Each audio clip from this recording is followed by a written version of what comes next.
धांदर्णे येथे दिनांक 9 एप्रिल 2026 रोजी प्रभू श्रीराम मूर्ती प्राणप्रतिष्ठा सोहळा मोठ्या उत्साहात संपन्न झाला।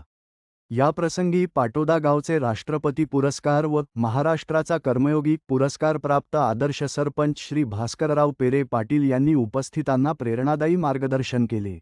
आपल्या भाषणात त्यांनी गावाच्या सर्वांगीण विकासासाठी शुद्ध पाणीपुरवठा, स्वच्छता, वृक्षारोपण, शिक्षण आणि आरोग्य या घटकांचे महत्त्व अधोरेखित केले।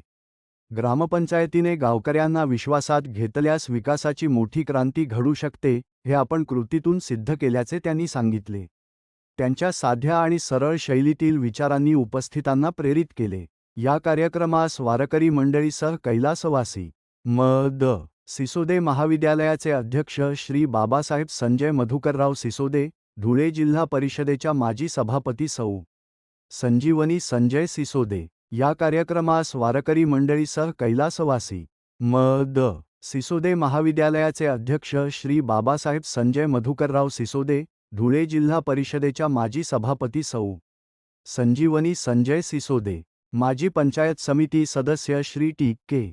पाटील, कोळदे गावचे सरपंच श्री भैयासाहेब पाटील, माळीत शाळेचे अध्यक्ष श्री विश्वासराव देसले, ह.भ.प. कोमलसिंग महाराज, कोळगावचे सरपंच श्री भटू पाटील तसेच दाबली, धांदर्णे परिसरातील पदाधिकारी व ग्रामस्थ मोठ्या संख्येने उपस्थित होते।